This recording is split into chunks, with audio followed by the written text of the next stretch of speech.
하나님과의 관계성인 이 영성은 어떨 때 자라나는 것일까요? 하나님과의 관계성이 시작되는 계기는 하나님의 눈으로 자기 자신을 보고 내가 어떤 존재인지 인식할 때예요. 내가 하나님 앞에 죄인이라는 걸 알았습니다. 더구나 용서받은 죄인이라는 것도 알았어요. 그러면 그리스도인은 그렇게 하나님 앞에 나의 나됨을 알고 회심했을 때 어떻게 하게 됩니까? 아버지께 돌아갈 수밖에 없는 거예요. 즉 순례를 시작할 수밖에 없는 겁니다. 따라서 철로역정의 영성은 순례의 영성이에요. 철로역정의 주인공 크리스찬이 철로역정의 길을 걸어가면서 어떤 일을 경험합니까? 변덕쟁이와 환담을 하다가 절망의 구렁텅이에 빠지기도 하고요. 험난한 길을 가기 싫어서 샛길촌으로 갔다가 그만 절망의 거인 땅에 들어가서 붙잡혀서 죽을 뻔한단 말이에요. 그러면서 그는 자기 자신을 신뢰하지 않게 돼요.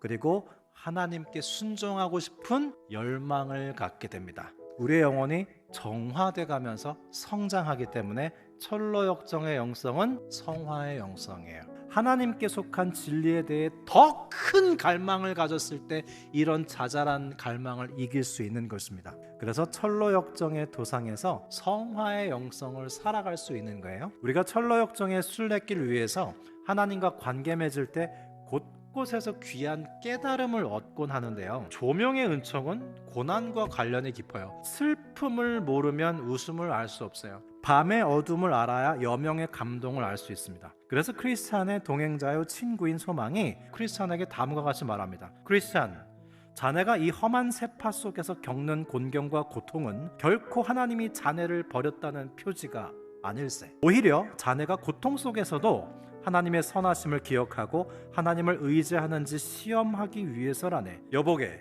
이 모든 난관들은 결국 하나님의 목적을 달성한다네. 그러면 철로역정의 순례길 위에 하나님의 눈으로 우리 자신을 보는 자아인식과 하나님께서 주신 더 큰 갈망을 열망하는 정화의 은총과 고난 가운데 깨달음을 얻는 조명의 은총 다음에 가장 최고로 하나님과 깊이 관계를 맺는 단계는 무엇일까요? 그것은 다름 아닌 하나님과의 연합이에요. 우리가 하나님과 연합하게 되면 지금 여기 나와 함께 하시는 하나님과 동행하며 현재에 더더욱 충실한 그리스도의 참 제자로 살아가게 됩니다. 실제로 청교도들은요, 죽음 이후에 관심이 많은 게 아니라 죽음 이전에 관심이 많았고, 즉 이 땅에서 천국을 미리 살아가는 일에 관심이 많았어요. 미국 버지니아의 리치몬드에 있는 침례신학교에서 영성학을 가르치는 글렌 힌슨 교수님의 실제 이야기입니다. 이분은 훌륭한 학자요 교수였음에도 불구하고 만년에 몸이 쇠약해져서 그만